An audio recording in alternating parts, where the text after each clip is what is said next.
सबसे पहले चैप्टर से स्टार्ट करेंगे और सबसे पहला चैप्टर नंबर 12 है और इसका नाम है इलेक्ट्रोस्टैटिक्स। लिहाजा मैं बहुत ज़्यादा वक्त ज़ाया किए बगैर सीधा अपने टॉपिक की तरफ आऊँगा और चैप्टर से अपनी बात को शुरू करूँगा। जैसा कि आप लोग देख सकते हैं कि मैंने पहले ही काम को आसान करने के लिए यहाँ पे सारे टॉपिक्स और उनके रिलेटिव एमसीक्यूज यहाँ पे लिख दिए हुए हैं। चैप्टर का नाम है इलेक्ट्रोस्टैटिक्स। ये फिजिक्स की वो ब्रांच है कि जिसमें हम स्टेशनरी चार्जेस के बारे में पढ़ते हैं। अब इससे पहले कि मैं बात आगे को लेके चलूँ, हमें सबसे पहले ये देखना पड़ेगा कि चार्ज किस चीज़ को कहते हैं। चार्ज की एक बेसिक डेफिनेशन के मुताबिक ये किसी भी जिस्म पे अपीयर होने वाली वो बेसिक इंट्रिंसिक प्रॉपर्टी होती है कि जिसके तहत जिस्म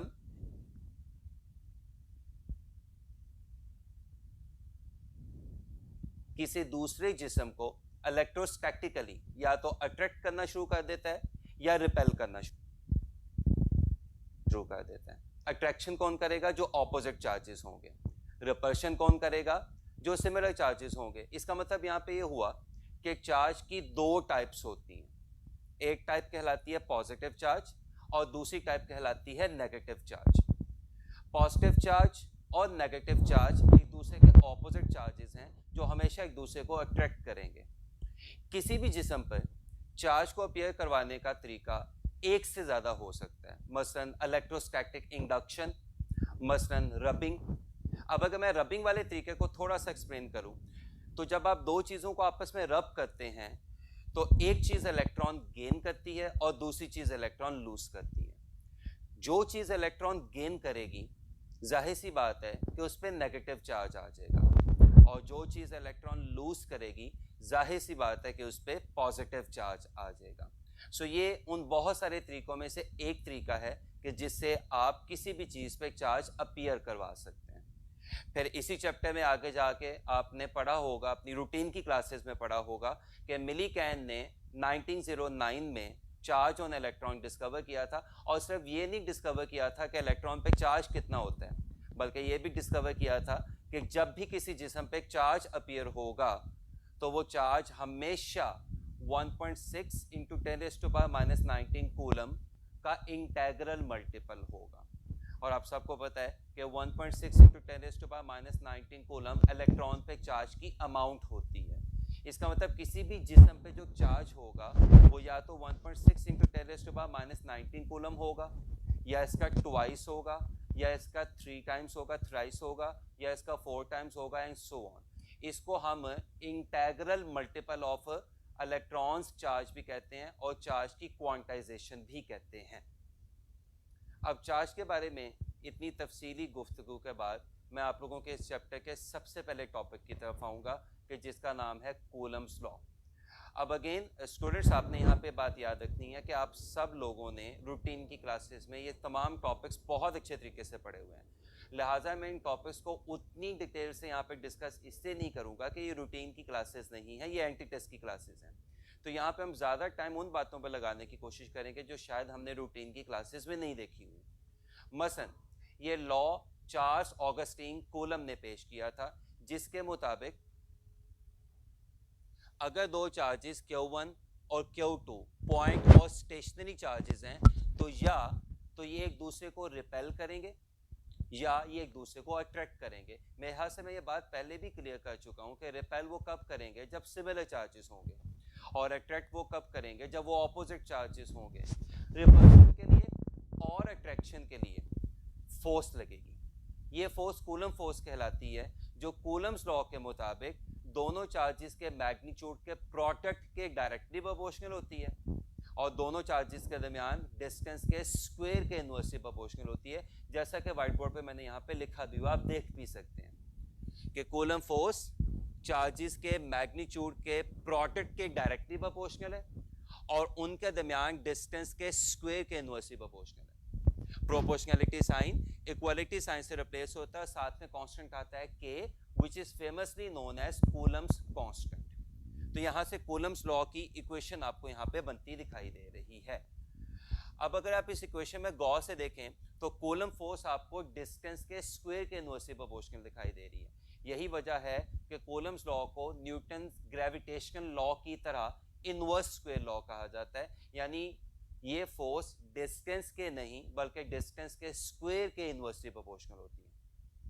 अब अगर मैं बात को आगे लेके चलूं, कूलम कांस्टेंट की theoretical value 1/4 pi epsilon not होती है और इसकी मैथमेटिकल वैल्यू भी मैंने यहाँ पे व्हाइट बोर्ड पे लिख दी है, जो 9 × 10⁹ Newton metre square per coulomb square होती है। इसमें एक और फैक्टर आपको यहाँ पे आता दिखाई दे रहा है विच इज एप्सिलॉन नॉट, जो कि कहलाता है परमिटिविटी ऑफ फ्री स्पेस। इसका मतलब ये हुआ कि कूलम कांस्टेंट की वैल्यू दो बातों पे डिपेंड करेगी। एक तो आपने सिस्टम ऑफ यूनिट कौन सा लिया हुआ है, MKS सिस्टम है, सिस्टम इंटरनेशनल है, CGS सिस्टम है, आपने सिस्टम कौन सा लिया हुआ है, इससे कूलम कांस्टेंट की वैल्यू चेंज होती जाएगी।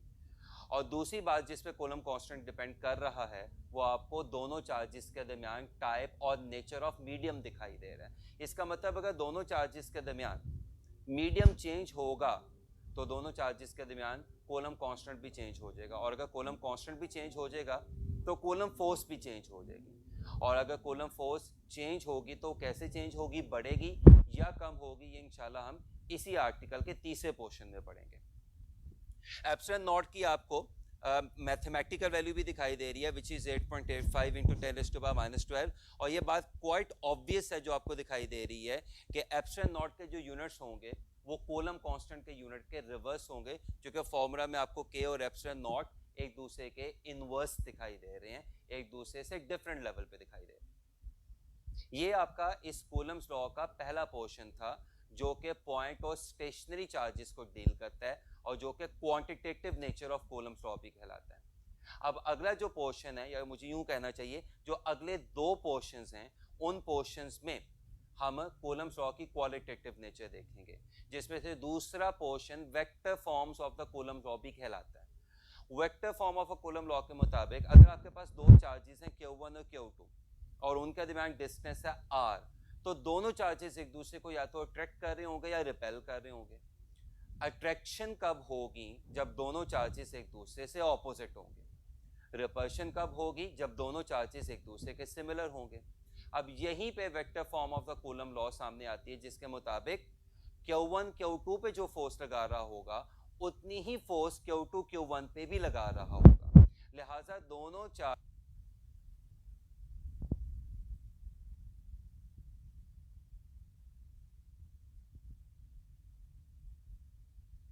आ रहे होंगे, just like action reaction forces.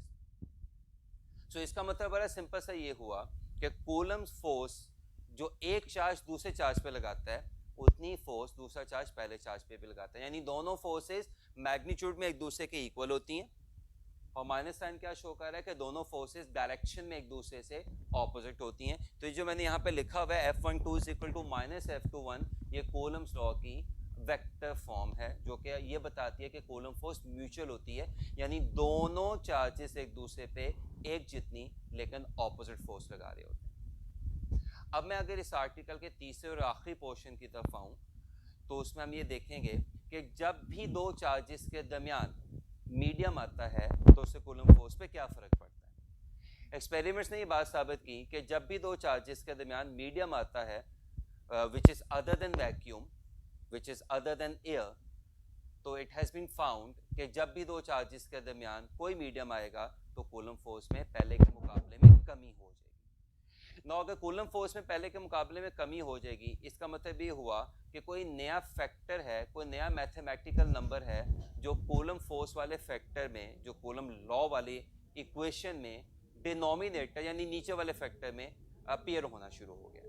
ये फॉर्मूला भी आपने अपनी रूटीन की क्लासेस में पढ़ा हुआ है, यहाँ पे भी मैंने ये फॉर्मूला यहाँ पे लिख दिया है ताकि एक दफ़ा फिर रिकॉल हो जाए, ताकि हम फिर सही मानों में जब MCQs की तरफ आएँ तो तमाम फार्मूलाज हमारी फिंगर टिप्स में हों।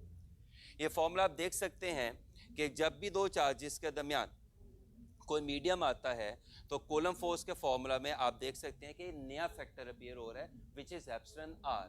This epsilon R is known as relative permittivity और डाइलेक्ट्रिक कांस्टेंट। इसकी वैल्यू डिपेंड करेगा कि कौन सा मीडियम है। मसलन अगर दोनों चार्जेस के दरमियान इंसुलेटर्स आ गए हैं, इंसुलेटर्स लाइक एयर भी इंसुलेटर में आ सकता है, इंसुलेटर लाइक वुड आ सकता है, ग्लास आ सकता है, ये तमाम इंसुलेटर्स हैं। तो अगर दोनों चार्जेस के दरमियान इंसुलेटर आ गया है तो इंसुलेटर्स के लिए वैल्यू हमेशा 1 से ज़्यादा होती है। यानी इसका मतलब ये हुआ कि इंसुलेटर की वैल्यू 1.5 हो सकती है, 2 हो सकती है, 2.5 हो सकती है, 1 से लेस कभी नहीं हो सकती। लेकिन अगर दोनों चार्जेस के दरमियान को कंडक्टर आ जाता है, लाइक आयरन, लाइक एल्यूमिनियम, अगर दोनों चार्जेस के दरमियान को कंडक्टर आ जाता है तो याद रखिएगा कंडक्टर्स के लिए एप्सिलॉन आर की वैल्यू इन्फिनिटी होती है। और अब ये बड़ा सिंपल सा मैथ का रूल बन गया कि अगर मैं यहाँ पे एप्सिलॉन आर की जगह इन्फिनिटी रिप्लेस कर दूँ तो something over infinity is always a zero. इसका मतलब अगर दो चार्जेस के दरमियान कोई कंडक्टर आ जाए, कोई मेटल आ जाए, तो कूलम फोर्स का आंसर जीरो हो जाएगा, यानी दोनों चार्जेस के दरमियान फोर्स लगना बंद हो जाएगा। स्टूडेंट्स, यहाँ तक तो आपने जो चीज़ें पढ़ी हैं उनमें से मेजॉरिटी आप लोगों ने अपनी रूटीन की क्लासेस में भी पढ़ी होगी। अब मैं एक ऐसा फॉर्मूला यहाँ पे थोड़ा सा शेयर करने लगा हूँ जो शायद आपने सेकेंड ईयर में नहीं पढ़ा होगा। वो अलग बात है कि आप लोगों ने फर्स्ट ईयर में फॉर्मूला लास्ट में पढ़ा होगा। ये फॉर्मूला आप देख सकते हैं कि इस आर्टिकल के इख्तिताम पे मैंने यहाँ पे लिखा हुआ है कि अगर फर्स्ट करें मेरे पास एक चार्ज पर दो फोर्सेस लग रही हैं, F1 और F2, और उनके दरमियान कोई एंगल है, तो फिर उन फोर्सेस का रिजल्टेंट कैसे निकलेगा, इसके लिए वही फॉर्मूला यूज होता है जो शायद आप लोगों ने फर्स्ट ईयर में, अगर आपको याद हो तो चैप्टर नंबर 2 में पढ़ा था। मसलन अगर मेरे पास एक चार्ज है Q, उस पर दो फोर्सेस लग रही हैं F1 और F2, उनके दरमियान एंगल है थीटा, तो उन दोनों फोर्सेस का रिजल्टेंट इस फॉर्मूला से निकाला जाएगा, which is F is equal to F1 square plus F2 square plus 2F1 F2 cos theta square root. F1 पहली फोर्स है, F2 दूसरी फोर्स है, और रिमेंबर ये दोनों फोर्सेस उस एक चार्ज पे लगनी, जिसका भी मैंने बार बार हवाला दिया है, और थीटा उन दोनों फोर्सेस के दरमियान बनने वाला एंगल है।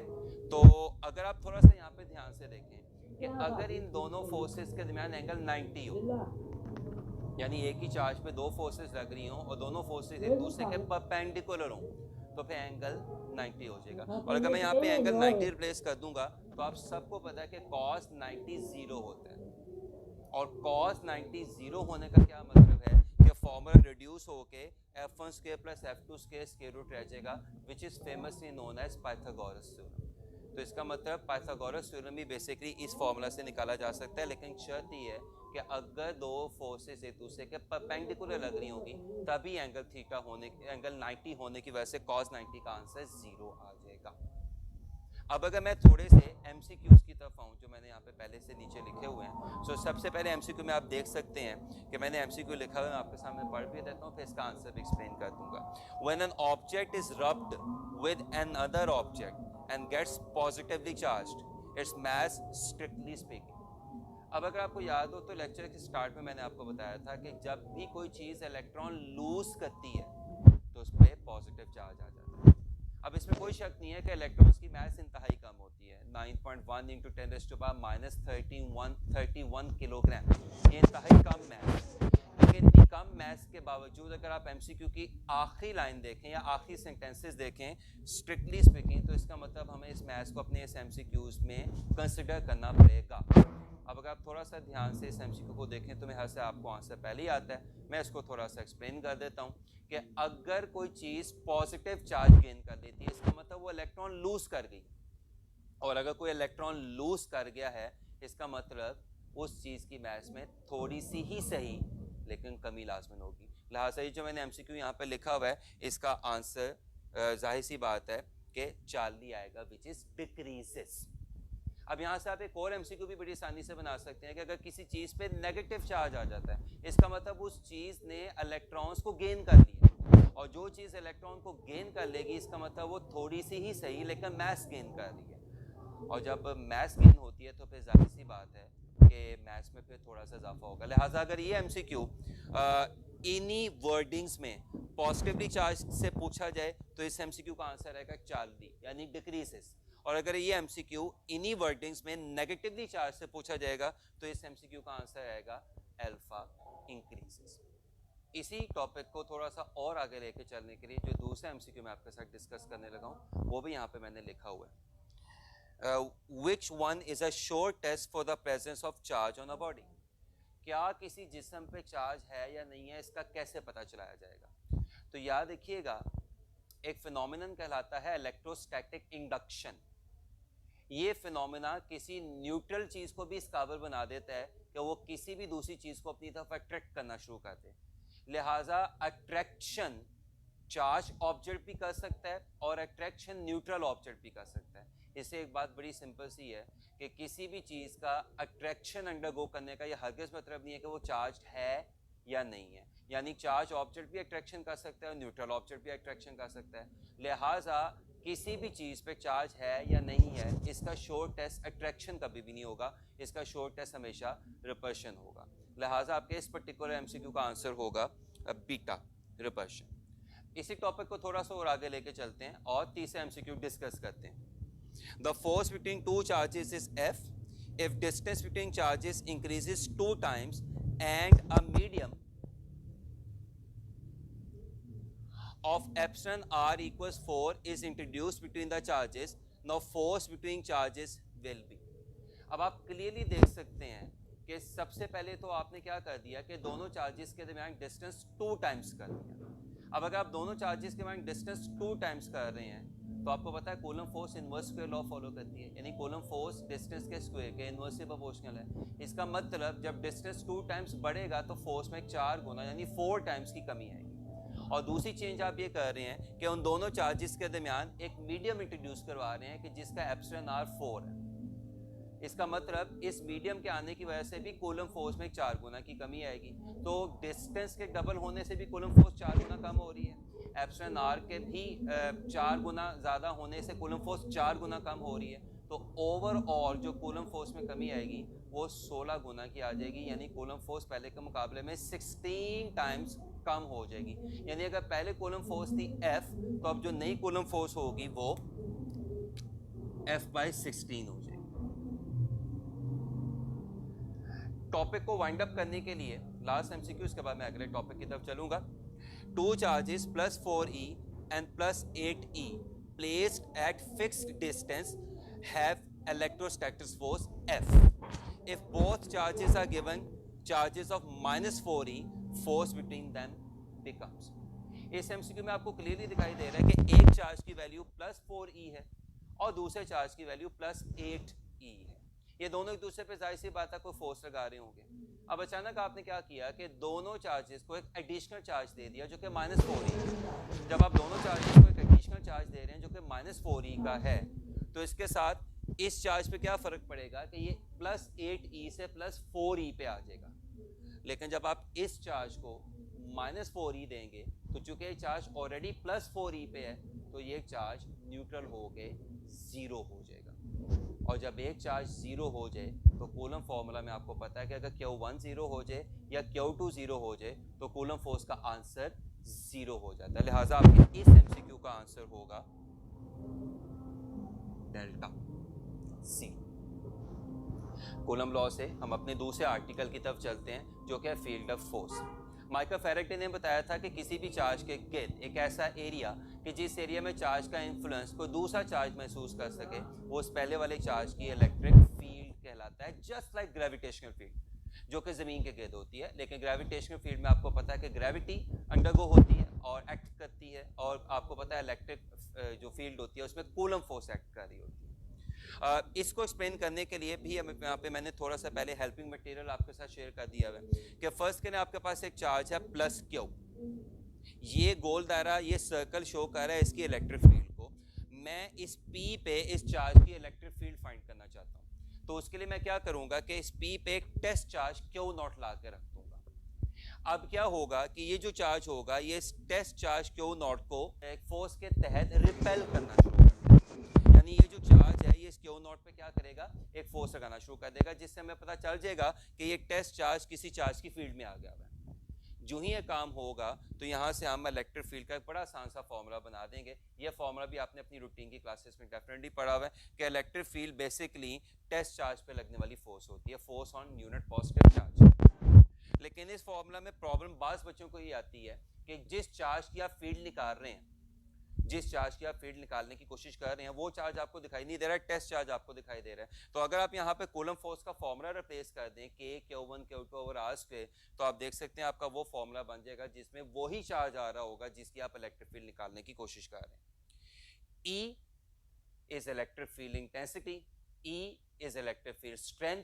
ये आपको किसी भी जगह पे चार्ज की इलेक्ट्रिक फील्ड की वैल्यू और उसकी डायरेक्शन के बारे में बताती है। ये फॉर्मूला आपको बड़ी आसानी से E के यूनिट्स के बारे में बता देगा। फोर्स का यूनिट न्यूटन होता है, चार्ज का यूनिट कूलम होता है, इसका मतलब इलेक्ट्रिक फील्ड का यूनिट न्यूटन पर कूलम होगा। And just like coulomb force, electric field भी मीडियम के आने से बिल्कुल उसी तरह कम होगी जिसका कूलम फोर्स कम होती है। यानी कूलम फोर्स के नए फॉर्मूला में भी एप्सिलॉन आर नीचे एक डिनोमिनेटर में आता था और इलेक्ट्रिक फील्ड के नए फॉर्मूला में भी एप्सिलॉन आर नीचे एक डिनोमिनेटर में आ रहा है। तो सिर्फ कूलम फोर्स मीडियम के आने से कम नहीं होती, बल्कि इलेक्ट्रिक फील्ड इंटेंसिटी यानी E भी मीडियम के आने से कम हो जाती है।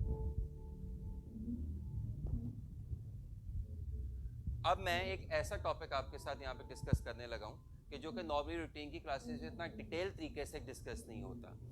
Concept of zero field spot. इसका मतलब क्या है?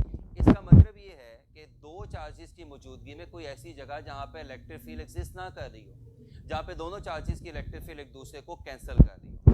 तो इस केस में इस नतीजे में हमने 5 डिफरेंट सिचुएशंस को अपने जहन में रखना है। मसलन अगर दोनों चार्जेस इक्वल एंड सिमिलर हैं, यानी दोनों चार्जेस का मैग्नीट्यूड सेम है और दोनों चार्जेस पॉजिटिव हैं, या दोनों चार्जेस का मैग्नीट्यूड सेम है और दोनों चार्जेस नेगेटिव है, तो इस सिचुएशन में जो नल पॉइंट होगा या जीरो फील्ड स्पॉट होगा वो दोनों चार्जेस के बिल्कुल सेंटर में, मिड में लाई कर रहा होगा। दूसरा केस क्या हो सकता है कि दोनों चार्जेस सिमिलर हों लेकिन अनइक्वल हों, यानी एक +5 कूलम हो और दूसरा +2 कूलम हो।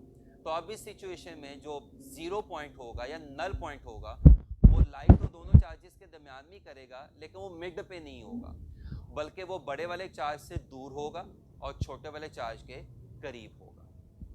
अच्छा, अब तीसरा केस ये हो सकता है कि आपके पास दो चार्जेस हों, दोनों का मैग्नीट्यूड सेम हो लेकिन चार्जेस की टाइप ऑपोजिट हो। मसलन एक +2 कूलम का चार्ज है और दूसरा -2 कूलम का चार्ज है। तो एग्जांपल होगी दो इक्वल एंड ऑपोजिट चार्जेस।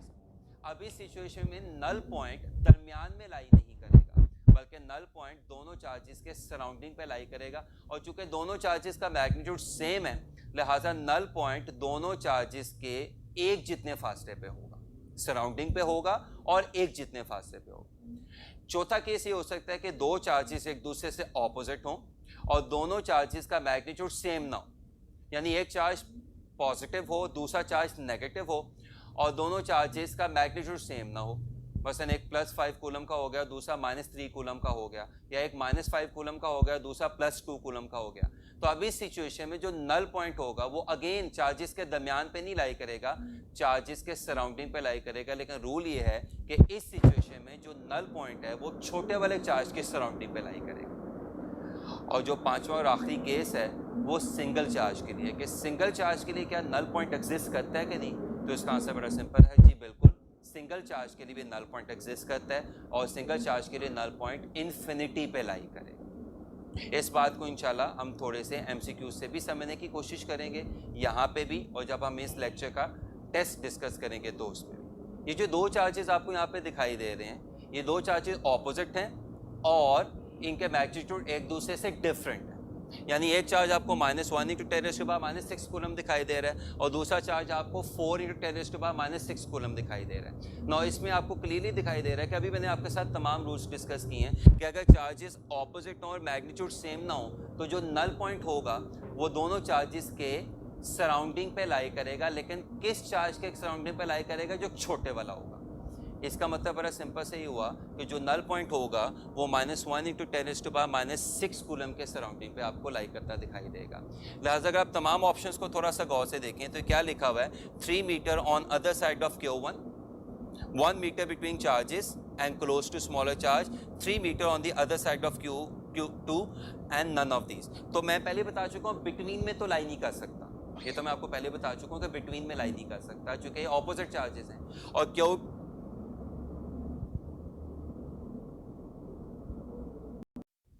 का मैग्नीट्यूड बड़ा है। Q2 के भी सराउंडिंग पे लाई नहीं कर सकता, Q1 के सराउंडिंग पे लाई करेगा, लिहाजा आपके इस एमसीक्यू का आंसर होगा अल्फा।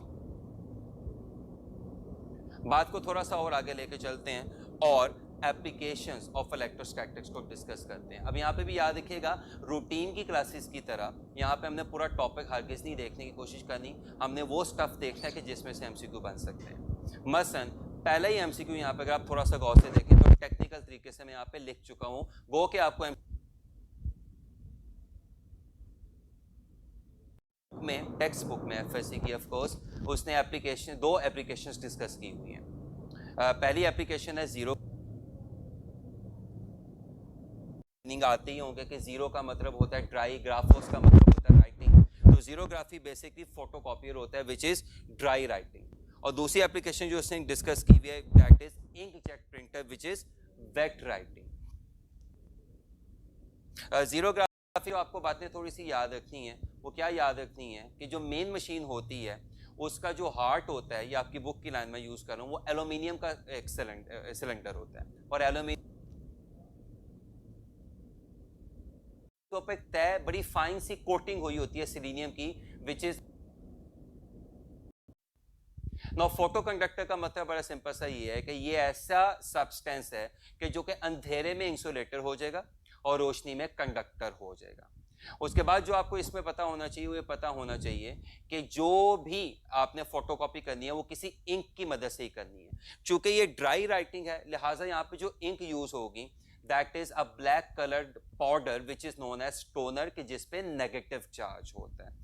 और इस इंक को आपने जिस भी कागज पे, जिस भी पेज पे प्रिंट करवाना होता है फोटोकॉपी के लिए, तो उस कागज पे पॉजिटिव चार्ज होता है, तभी वो नेगेटिव टोनर उस कागज के साथ जो कि पॉजिटिवली चार्ज है चिपक सकता है और वो फिर प्रिंटर की शक्ल में मशीन से बाहर आ जाता है। दूसरी किस्म की जो आपको राइटिंग यहाँ पे एप्लीकेशन दिखाई दे रही है दैट इज इंकजेट प्रिंटर। और इंकजेट प्रिंटर का जहां तक ताल्लुक है, ये किसको शो कर रहा है? ये वेट राइटिंग को शो कर रहा है। नो, वेट राइटिंग का जहां तक ताल्लुक है, वेट राइटिंग का मतलब ये है कि इसमें जो होगी वेट फॉर्म में यूज होगी। अब वेट फॉर्म में जो इंक यूज होती है, प्रिंट हेड की नोजल होती है, वो इंक्स के ड्रॉपलेट्स को मॉलिक्यूल्स की शक्ल में, कतरों की शक्ल में फायर कर रही होती है पेपर की तरफ। लेकिन उससे पहले उन ड्रॉपलेट्स को दो किस्म की प्लेट से पास करना पड़ता है। पहली प्लेट कहलाती है चार्जिंग इलेक्ट्रोड्स और दूसरी प्लेट कहलाती है डिफ्लेक्शन प्लेट्स। अगर प्रिंटिंग नहीं करवानी होती है तो चार्जिंग इलेक्ट्रोड्स ऑन हो जाते हैं, और जब चार्जिंग इलेक्ट्रोड्स ऑन हो जाते हैं तो उनमें से गुजरने वाले जो इंक के मॉलिक्यूल्स हैं उन पर चार्ज अपीयर हो जाता है, और जब उन पर चार्ज अपीयर हो जाता है तो वो डिफ्लेक्शन प्लेट्स में से गुजरने के बाद डिफ्लेक्ट होकर कागज की तरफ जाने की बजाय गटर की तरफ जाना शुरू हो जाते हैं। और जब आपने प्रिंटिंग करवानी होती है तो चार्जिंग इलेक्ट्रोड्स ऑफ हो जाते हैं, और जब चार्जिंग इलेक्ट्रोड्स ऑफ हो जाते हैं तो उनमें से गुजरने वाले जो इंक के मॉलिक्यूल्स होते हैं उन पर कोई चार्ज नहीं आता। लिहाजा ये जो डिफ्लेक्शन प्लेट्स हैं ये अपने में से गुजरने वाले चार्जेस को अब कुछ भी नहीं कह सकती, अपने में से गुजरने वाले इंक के मॉलिक्यूल्स को या इंक के ड्रॉपलेट्स को कुछ भी इसलिए नहीं कह सकती कि वो न्यूट्रल हैं। लिहाजा वो जो इंक के ड्रॉपलेट्स होते हैं वो दोनों प्लेट्स में से गुजरने के बाद सीधा कागज पे जाके गिरते हैं और प्रिंटिंग होनी शुरू हो जाती है। आगे चलते हैं थोड़ा सा।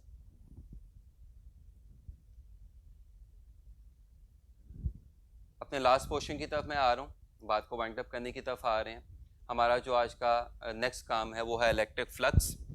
किसी भी एरिया में से गुजरने वाली number of electric lines of force, उस एरिया का क्या कहलाता है? इलेक्ट्रिक फ्लक्स कहलाता है। फॉर्मूला आपने रूटीन की क्लासेस में पढ़ा हुआ है, फॉर्मूला मैंने वहाँ पे लिखा भी हुआ है, phi is equal to E dot A E A cos theta, उसका यूनिट भी मैंने साथ यहाँ पे लिख दिया हुआ है, newton metre square per coulomb. इसमें जो आपको कैपिटल ए के ऊपर वेक्टर का साइन दिखाई दे रहा है, ये कैपिटल ए जिसके ऊपर वेक्टर का साइन है, this is known as vector area. और ये जो कैपिटल ए है, आगे जो फॉर्मूला में आपको दिखाई दे रहा है कि जिसके ऊपर कोई वेक्टर का साइन नहीं है, दैट इज सरफेस एरिया और प्लेन एरिया। और ये रूल बड़ा सिंपल सा ही है कि वेक्टर एरिया हमेशा अपनी सरफेस के नॉर्मल होगा। मसलन अगर मैं इस व्हाइट बोर्ड की एग्जांपल दूं तो ये व्हाइट बोर्ड बेसिकली सरफेस है और ये इसका वेक्टर एरिया होगा जो हमेशा अपनी सरफेस के नॉर्मल होगा। अब यहाँ पे दो बड़े सिंपल से रूल आ जाते हैं, ये भी आपके बुक में कैटेगोरिकली लिखे हुए हैं, मैं दोनों रूल्स आपके साथ डिस्कस कर देता हूँ कि जब सरफेस एरिया पैरेलल होगा तो वेक्टर एरिया इलेक्ट्रिक फील्ड के परपेंडिकुलर हो जाएगा। मैं फिर बोल देता हूँ, जब सरफेस एरिया इलेक्ट्रिक फील्ड के पैरेलल होगा तो वेक्टर एरिया इलेक्ट्रिक फील्ड के परपेंडिकुलर हो जाएगा और एंगल 90 बनेगा और cos 90 0 होता है, इसका मतलब कोई फ्लक्स पास नहीं करेगा। लेकिन जब सरफेस एरिया इलेक्ट्रिक फील्ड के परपेंडिकुलर होता है तो वेक्टर एरिया इलेक्ट्रिक फील्ड के पैरेलल होगा और अब इस सिचुएशन में एंगल 0 हो जाएगा और cos 0 का मतलब है कि आंसर 1 आएगा और मैक्सिमम फ्लक्स EA पास करेगा। ये दोनों रिजल्ट आपकी टेक्स्ट बुक में लिखे भी हुए हैं। थोड़ा सा बात को आगे लेकर चलते हैं तो हमारा जो नेक्स्ट कॉन्सेप्ट है वो है electric flux through a close surface. अब वहां पे आप देख भी सकते हैं कि साथ में मैंने एक सिंबॉलिक डायग्राम बनाई हुई है कि जिसमें क्लोज सरफेस है जिसके अंदर एक चार्ज बंद है। अगर पॉजिटिव चार्ज है तो इससे इलेक्ट्रिक फ्लक्स बाहर की तरफ जा रहा होगा और अगर नेगेटिव चार्ज है तो इससे इलेक्ट्रिक फ्लक्स अंदर की तरफ आ रहा होगा, क्योंकि आपको आइडिया है कि electric lines of force positive charge के लिए बाहर की तरफ जाती हैं और नेगेटिव चार्ज के लिए अंदर की तरफ आती हैं। अगर मैंने इस चार्ज की वजह से इस क्लोज सरफेस में से गुजरने वाला फ्लक्स निकाल रहा हूं तो उसका formula phi is equal to 1/epsilon Q है जो कि वहां पे लिखा हुआ है। उस फॉर्मूला इस फॉर्मूला में फर्क क्या है, क्योंकि बजाय दोनों फॉर्मूला दिखाई दे रहे हैं। उस फॉर्मूला में स्मॉल क्यू लिखा हुआ है, इसका मतलब है किसी ऐसे आर्टिकल की डिस्कशन हो रही है कि जिसमें क्लोज सरफेस में एक चार्ज बनता है, और इस फॉर्मूला में कैपिटल क्यू लिखा हुआ है, इसका मतलब ये किसी ऐसे क्लोज सरफेस की डिस्कशन हो रही है जिसमें एक से ज्यादा चार्जेस बनते हैं। लिहाजा ये जो क्यू होगा ये Q1 plus Q2 plus Q3 जितने भी चार्जेस उस सरफेस में बंद हैं उसका सम होगा, यानी Q को हम टोटल चार्ज भी कहते हैं। तो अगर मैं इस फॉर्मूला की इंग्लिश में ट्रांसलेशन करूं तो एक ट्रांसलेशन क्या बनेगी कि electric flux through any close surface is equal to 1/epsilon times the total enclosed charge in that surface, and this is typically और famously known as Gauss's law. आपकी बुक में उसने गॉसेस लॉ की 3 applications दी हुई हैं। अब again याद रखिएगा ये रूटीन की क्लासेस नहीं है कि जहाँ पे हम तीनों एप्लीकेशंस की बाकायदा कैलकुलेशन करेंगे। कैलकुलेशन आप लोगों ने पहले अपनी रूटीन की क्लासेस में की हुई हैं। यहाँ पे हमने इनको रफली देखना है और इनसे रिलेटेड कुछ MCQs देखने की कोशिश करनी है। बस पहली एप्लीकेशन है E inside the hollow charge sphere. तो हॉलो चार्ज स्फीयर के अंदर इलेक्ट्रिक फील्ड का आंसर 0 होता है, लेकिन इसमें अब आपने टेक्निकली 3 या 4 बातें याद रखनी है, क्योंकि बात यहाँ पे आपकी FSC तक तो महदूद हो जाती है लेकिन एंटी टेस्ट की क्लासेस में नहीं। मसलन हॉलो चार्ज स्फीयर के अंदर E 0 होता है, यानी इलेक्ट्रिक फील्ड 0 होगी। अब अगर इलेक्ट्रिक फील्ड 0 होगी तो पोटेंशियल डिफरेंस भी 0 होगा, और अगर पोटेंशियल डिफरेंस 0 होगा तो फिर यह बात याद रखिएगा पोटेंशियल कांस्टेंट होगा। इसका क्या मतलब है? इसका मतलब बड़ा सिंपल है कि जो पोटेंशियल सरफेस पे होगा वही पोटेंशियल अंदर किसी भी जगह पे होगा। मसलन अगर सरफेस पे पोटेंशियल है +5 वोल्ट तो अंदर भी पोटेंशियल होगा +5 वोल्ट। अगर सरफेस पे पोटेंशियल है -2 वोल्ट तो अंदर भी पोटेंशियल क्या होगा? -2 वोल्ट। इसका मतलब इस पॉइंट पर के अंदर लाइक कर रहा है इलेक्ट्रिक फील्ड 0 होगी, पोटेंशियल डिफरेंस 0 होगा। अगर मैं इसकी दूसरी एप्लीकेशन की तरफ आऊं तो this is electric field due to a infinite sheet of charge.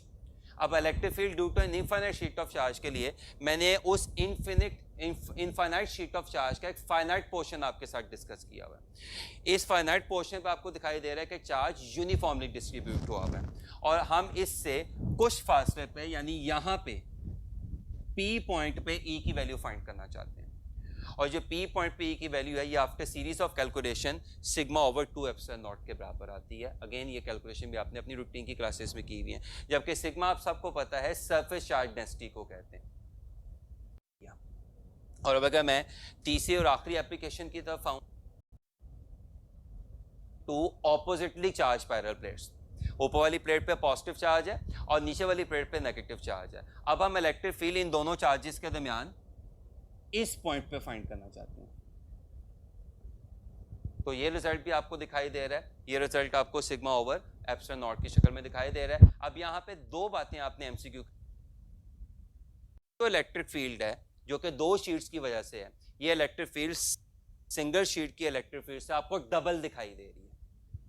और दूसरी बात आपने एक और भी याद रखनी है, और ये MCQ फ्रीक्वेंटली पूछा जाता है कि अगर इन दोनों शीट्स पे सिमिलर चार्जेस हो जाए, यानी इन दोनों शीट्स पे सिमिलर चार्जेस हो जाएं, इक्वल एंड सिमिलर चार्जेस हो जाएं, यानी दोनों एक जितनी नेगेटिव हो जाएं, तो याद रखिएगा पे इस P पॉइंट पे E यानी इलेक्ट्रिक फील्ड का आंसर। अपनी बात को वाइंड अप मैं 2 MCQs के साथ करना चाहता हूं जो मैंने Here are 5 charges of value plus 5c, minus 3c, plus 4c, minus 2c, and minus 4c inside a hollow metal sphere. Then total electric flux through a metal sphere is. अब आप यहाँ पे क्लियरली देख सकते हैं कि अगर आप इन सबको सम करें तो इस हॉलो मेटल स्फीयर के अंदर जितने आपको पॉजिटिव चार्जेस दिखाई दे रहे हैं उतनी आपको नेगेटिव चार्जेस भी दिखाई दे रहे हैं। मसलन ये +5 कूलम है और वो +4 कूलम है, तो +5 कूलम और +4 कूलम मिलके +9 कूलम बन जाएंगे। और जो माइनस वाले चार्जेस हैं वो -3 कूलम है, ये -2 कूलम है, -4 कूलम है, और ये आपस में ऐड होकर ये भी -9 कूलम बन जाएंगे। इसका मतलब इस हॉलो स्फीयर के अंदर प्लस चार्जेस की तादाद भी 9, माइनस चार्जेस यानी नेगेटिव चार्जेस की तादाद भी 9 कूलम है, तो टोटल चार्ज वैल्यूज 0 हो जाएगी। और गॉसेस लॉ के मुताबिक अगर चार्ज 0 हो जाएगा तो फिर इलेक्ट्रिक फ्लक्स भी 0 हो जाएगा। इसका मतलब इस सरफेस में से कोई इलेक्ट्रिक फ्लक्स जनरेट नहीं हो रहा होगा, निकल नहीं रहा होगा, ना टर्मिनेट हो रहा होगा। इसका मतलब आपके इस एमसीक्यू का आंसर होगा 0। बात को वाइंड अप करते हैं जी, लास्ट एमसीक्यू की तरफ आते हैं। लास्ट एमसीक्यू ये है, if E is electric field near an infinite sheet of charge and E dash is electric field between two similarly charged parallel plates, then which is correct relation? अभी अगर आपको याद हो तो मैंने बताया कि ये जो तीसरी एप्लीकेशन है इसमें इलेक्ट्रिक फील्ड दूसरी एप्लीकेशन से ट्वाइस है। लेकिन अगर आप एमसीक्यू की स्टेटमेंट को थोड़ा सा गौर से पढ़ें तो आपको स्टेटमेंट में दिखाई दे रहा होगा, जो क्लियर वर्ड आपको यहाँ पे लिखा दिखाई दे रहा है, between two similarly charged parallel plates. और अभी मैंने आपके साथ डिस्कस किया था कि अगर इन दोनों शीट्स पे ऑपोजिट चार्जेस की बजाय सिमिलर चार्जेस आ जाएं तो इन दोनों शीट्स के दरमियान इलेक्ट्रिक फील्ड का आंसर 0 हो जाता है। लिहाजा चूंकि इस एमसीक्यू में सिमिलरली का वर्ड लिखा हुआ है जो कि मेरे हिसाब से इस एमसीक्यू का सबसे अहम वर्ड होगा, तो इसका मतलब सिचुएशन में तो इलेक्ट्रिक फील्ड एग्जिस्ट करेगी क्योंकि वो एक शीट की वजह से है। इलेक्ट्रिक फील्ड एग्जिस्ट नहीं करेगी क्योंकि वो दो ऐसी मेरा चार्ज है। लिहाजा आपके इस आखिरी एमसीक्यू का आंसर होगा यानी 0। होपफुली